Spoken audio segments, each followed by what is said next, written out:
in my introduction, and I will let you introduce yourself. So we're here for half an hour, and the presenters are going to present for about 20 minutes, and then we'll allow for 10 minutes of questions. And I'm going to be very strict with the times. I'm sorry about that in advance. So we want to make sure that there is no delays. People often complain that if they're the second or the third presentation, their presentations always have to be cut short. So I'm going to be very prompt. The presentation now is going to be about CLIER Reflections. If you don't know what CLIER means, you'll soon find out. Thoughts on a student-staff doctoral group as a learning partnership. Over to you. Okay, I'm the first person to speak, and I've got exactly 5 minutes. I'm Adrian Holiday. I'm a professor of applied linguistics and intercultural education, and I've been here forever. And that's why I'm the one who's going to start off with the history. And I'm going to remember that in 2000, a Chinese PhD student called Tom Duan came here from Lancaster University, where he'd just done his master's degree, with my PhD supervisor. And he said, Dick Allwright, the supervisor, has open agenda meetings. Can we have them here as well? I said, yes, if you organise them. And so that was the beginning of our Thursday open agenda meetings for PhD students. And they were open agenda because everybody who came had something to say. There was no need for me to prepare anything, and it was fantastic. And this was an incredible contribution. We all learned from each other, and I also learned from them. And if you look on my website, you'll see there's an article, 2017, PhD students, interculturality, reflexivity, community, and internationalization. And that was very largely inspired by these ongoing conversations. And they have never stopped. They've been going constantly, every single week, since 2000. They created the seed for massive growth, because at that time we probably had 10, 15, 20 students. Now we have 40 international and other students. I don't know why I'm saying other, because all of us are international. We all are international. That's important. So I'll say 40 international PhD students, including British students. We have monthly whole group meetings.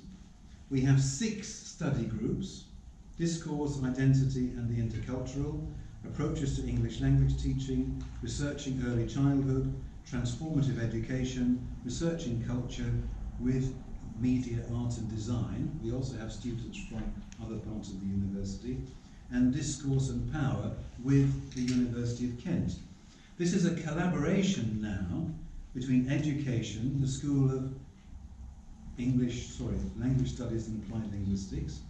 And I think what is really important about this, I think, some people might disagree, but I think this is an egalitarian community of researchers. Everybody, I think, has an equal voice. And this is what is really important. And it is multicultural. There's no question at all in my mind that this fallacy that international PhD students are problematic any more than anyone else, totally untrue, total rubbish, and this, I think, is a very, very important feature of this community. Thank you. Thank you. Hello, my name is Yasmin. I'm a second-year PhD student here at CCCU. In this presentation, I will tackle 2 points: the community that counts on university ranking, and importance of being seen as a fellow researcher. First, each time I talk with people and I tell them I'm a PhD student at CCCU, they tell me, where is that? And I tell them it is in the south of England, etc. Then they tend always to ask me this question: is it well ranked? And I say, I don't really know, I didn't check. What matters for me or to me is not the ranking of the university, but what this university has to offer as services, as guidance and support to its students. And I believe that being a member of a community, especially as an international student, in a lonely journey as a PhD is very important. And I also believe that the ranking of a university doesn't necessarily represent the quality of teaching that this university offers to its students. When I have other PhD student colleagues all over Britain, and when I started talking to them about CLIER meetings, the fact that we are meeting very often, like once a month, and to discuss, I mean, PhD students and supervisors, and it is cross-disciplinary meetings, not people coming from the School of Applied Linguistics, but also people coming from School of Media Education. And this creates these divergent views and very different perspective, yet very rich discussions. I think we collaborate and to co-create some knowledge, because each one contribute in a way or another to these discussions. And each time I leave this meeting, I learn something. If it's not about my research topic, it's about something related to academia. And we are many PhD students, and at different levels, and we not only tackle academic topics topics, but we also talk about personal problems, especially as PhD students, problems we face, how we overcome them. So when you have people, for example, for me in the third year, sharing their experience of the upgrade, for example, because I'm going to sit for it very soon, it helps me to anticipate and try to prepare well instead of just worrying and thinking about problems that I may face. Another thing that I want to talk about is the importance of being seen as a researcher by both yourself and by others. And I remember this phrase one of the supervisors told us. He said, "You are not students, you are researchers, and we are colleagues." And this sentence has such a huge impact in how I perceive myself. Starting thinking about yourself as a researcher is very important. And at that time, I felt that I was accepted within the family of academia, and being a member of a family or belonging somewhere, especially when you are an international student who is far from home, I don't know, I can't express how important it is.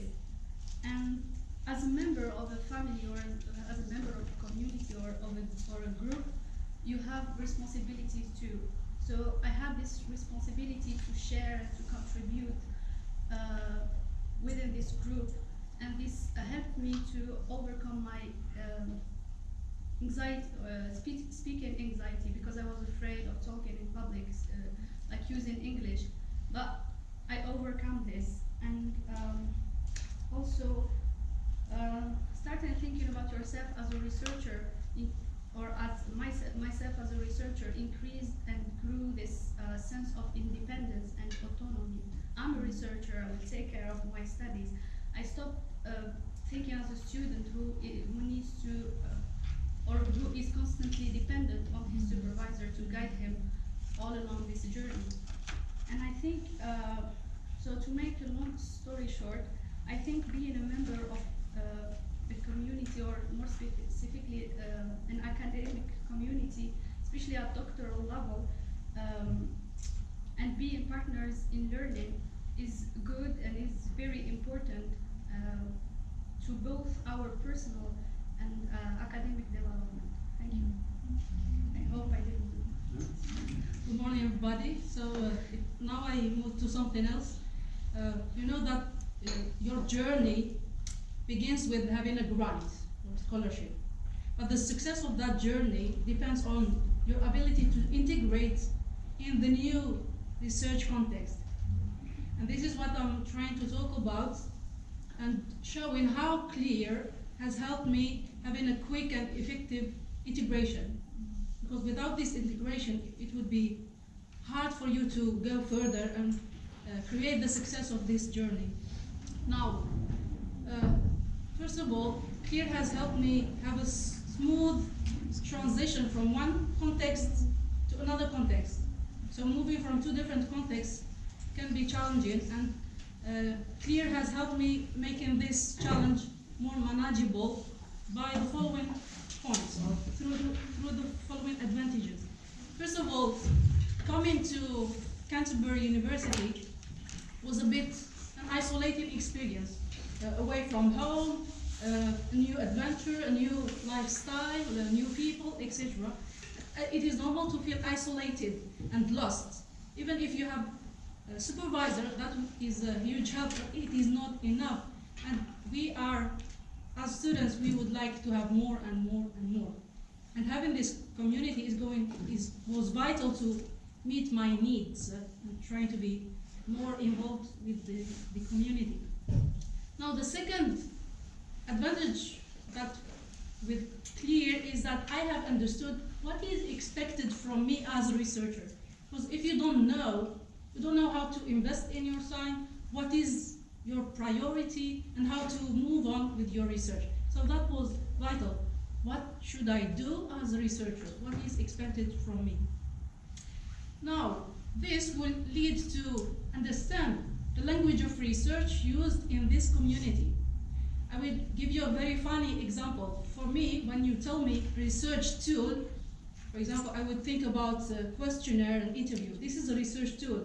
I have discovered that this can also be called a data collection method. Oh my God. And at a given moment, I have to play it safe and till we discover what is going on. Because it is vital to speak the same language, to be understood, because it is all about communication. Okay, we try to express ourselves to get understood, and this is through language. So it is vital to know what is the language and what does it mean to say this and that. The other important thing is that I have got or acquired a new knowledge about methodology that I had to adapt to my previous knowledge. So at a given moment, you get stuck. I know things about methodology that were fit or were appropriate, relevant in that context. Now, to what extent this knowledge is relevant to the new context? Shall I adapt? Shall I renew? Shall I refresh? Etc. Now, having that knowledge is going to give you a better positionality, because you are here as a student, maybe you are a teacher or you were a teacher, and you are a researcher. So once you are part of the research community, you are in a better position because you are within, you are dealing with research as an insider, not an outsider. So this has empowered me in discovering my potential as a researcher, which is important. Now, CLIER is also a bridge between different disciplines. In 2009, I gave a presentation about applied linguistics at the crossroads of social sciences. And by the end of the presentation, I was just getting sad. I have been talking about something that doesn't exist in my context. We never share things between different departments, etc. And then you feel frustrated preaching something that you don't practice. Now, it is very sad to admit that I have never heard about something which is called a research community, and this is sad. Now, what is happy is that I have found one, and I was immediately part of it, thanks to CLIER. Now, the last point is that CLIER is so flexible that we feel that we are part of it, we are making decisions, we are leaders, we share, we contribute, and this has fostered my leadership skills, my self-confidence, and I feel that I can bring something to the table, I have a voice to be heard, and this is so vital for me as a researcher. Now, why it is good? Because it is rewarding at two levels. I feel a sense of responsibility and achievement as a researcher, thanks to CLIER. Thank you. Thank you. Hello everyone, my name is Simon Holt, and one of my roles is as a PhD and EdD supervisor. I work within the Faculty of Education, but as you have gathered, the group that we're talking about here around doctoral learning spreads far more into arts and humanities with language and applied linguistics. I just picked up a little comment earlier on about, well, what is this CLIER? And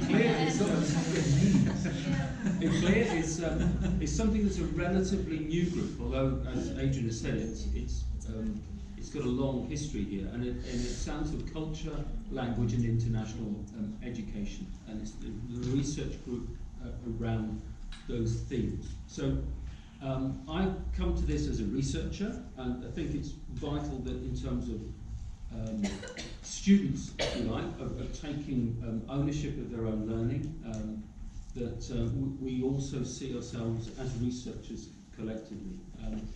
But I also come as a relatively new supervisor too, so my reflections have come from that dimension of learning to be a supervisor, if you like, around this idea of doctoral learning. So the group provides a structure and a collective to talk about these sorts of issues, whether it's as undertaking a PhD, aspects of research, or indeed learning to be a supervisor in that way. And the discipline, as Helen has talked about, I think is important as well, because whilst there are differences, there's a connection between all of us.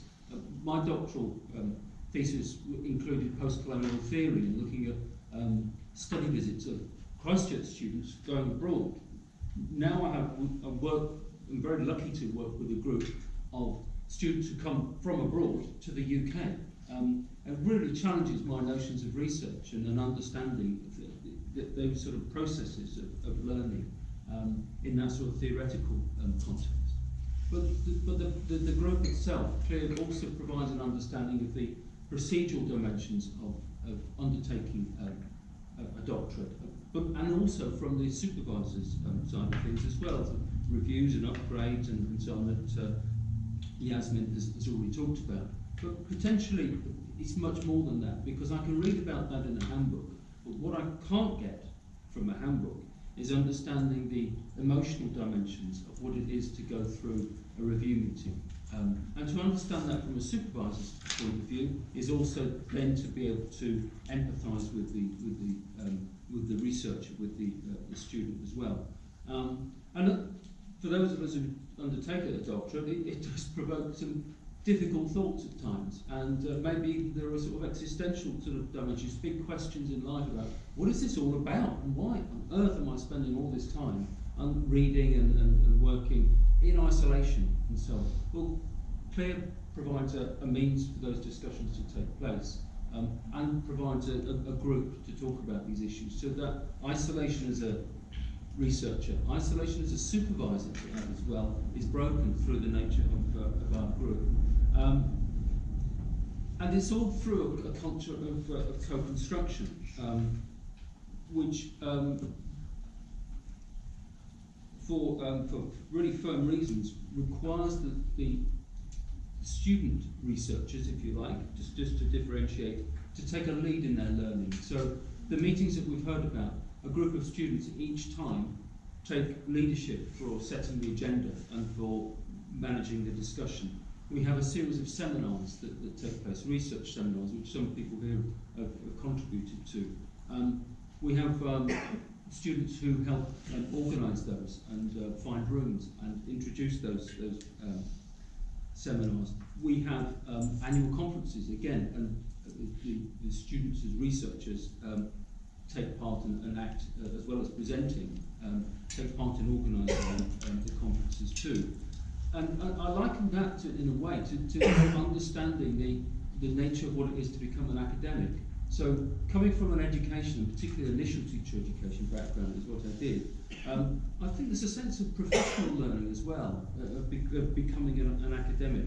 And I think in terms of the nature of the group and the understanding of the doctoral process and what it is about, that doctoral learning, the CLIER as a group has provided great benefits to enable that to deepen and to strengthen because of our collective input to that. We're getting close to 20 minutes, and I just wanted to sort of summarise really in terms of, we've been asked to talk about the graduate attributes and just to think about how within the group we have to be adaptable because of the nature of research. We have to be innovative and creative with our approaches to understanding these dimensions. We have to communicate effectively, and there's lots of practice in doing that, not least this morning. We have to be very informed and self-aware of our own process, of our reflexivity in terms of undertaking the doctoral process, and finally the professional dimension of undertaking research, but also what it is to become an academic. The final thing we just wanted to say about CLIER as a group is very early in its days. It's really formed this year, and there are next steps that we'd like to just conclude by saying. Yes. So I have two suggestions. One is to launch some research projects led by students, and the second one is to encourage those students to start publishing about the research as early as possible. I think you have said everything. I think it would be nice to have a common work, maybe written like an article or a project carried on, conducted all together and publish it. Yeah, thank you. Thank you. Time for questions or reflections? Just put your hand up. We've got quite a few researchers here, or partners I can here as see, well. yeah. They might have a particular insight, because the other thing to say is we recognise this is a new group, so there are developments that we want to hear about and share and think about, as well as this being a potential site of research.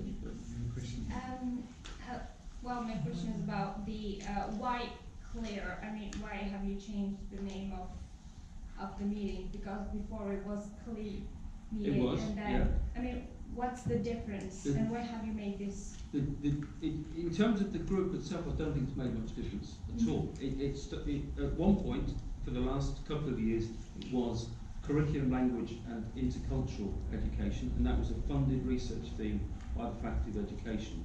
And we were half of it, we were the language and the intercultural. The funding of all research themes in the faculty has stopped. So we thought, well, we're not going to stop, we're going to carry on because this is really important. But what we have to do is form that around really what the commonalities of the disciplines that we've had and brought in. Instead of intercultural, we have culture and international. But I think in terms of the nature of the group, I don't think it's changed. I mean, is it only addressed for international students or I mean all students? It's all students. But I mean, do you have like British students coming to these meetings? You do, but not many, as you know. And there's a dominance of Algerian PhD students and the richness that element of international. In the last couple of, we also have part-time students who come from the other side of the world. And as an example of that, there's one British student who works in Japan, and he is coming in about a month's time. And as soon as he arrives, we are able to have events that he can take part in. He will give a presentation, he will talk to people, and so on. Is there any special requirements to access this group? Do we need to register or something? We have a Facebook site, and actually there are people on it who aren't even in this university. So yes, you can. Yeah, Absolutely. yeah. Mine is not a question, but rather a comment. Just picking on two elements raised in your presentation. Firstly, the idea of this platform offering a place or giving you a sense of belonging, particularly given the isolating nature of being an international student.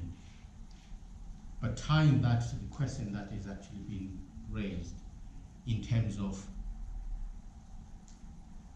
if you are international students coming together to find a sense of belonging, surely it will be even more imperative that those who are indigenous to that cultural context be part of that group in order to support and help to enrich that experience.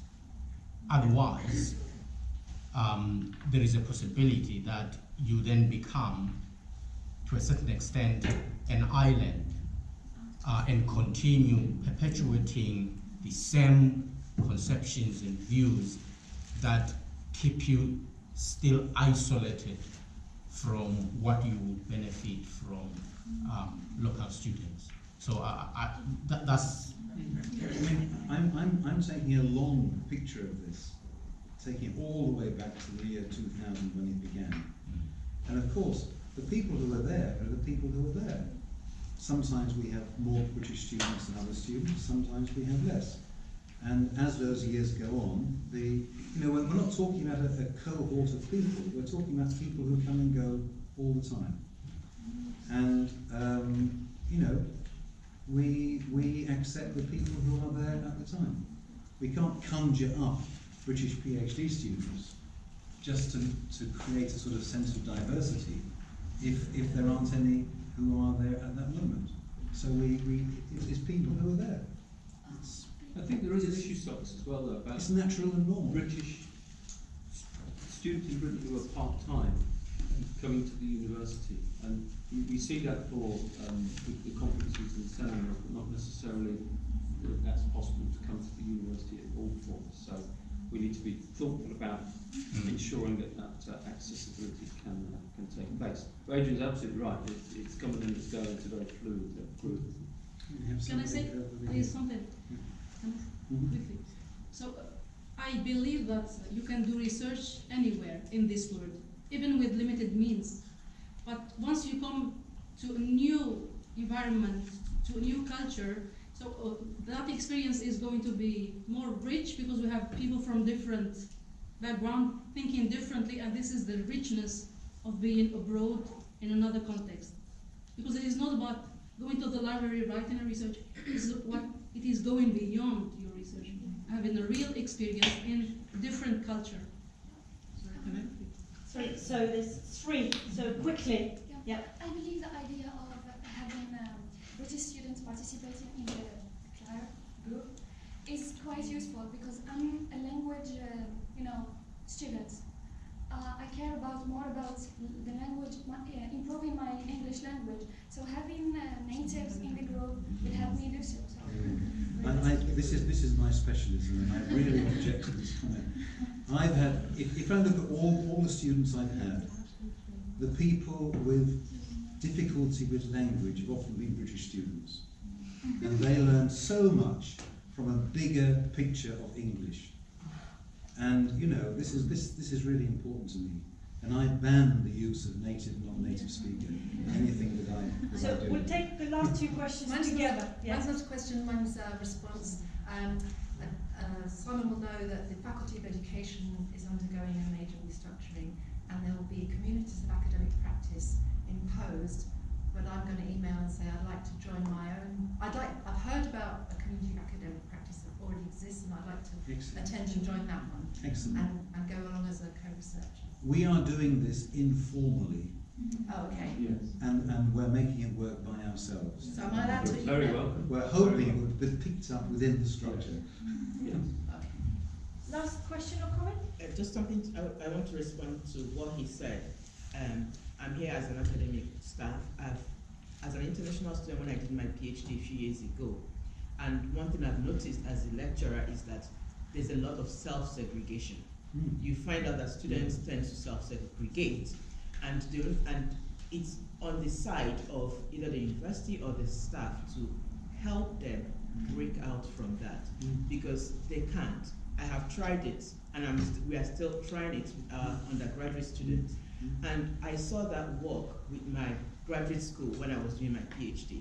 What they did is, like, I appreciate it's an informal group, however, they opened it up to everybody, both the British students and the international students, and the idea behind it was we want everybody to assimilate, to learn. Things we did was, like, there were days they said, we will discuss maybe research methods, but come with food from your culture.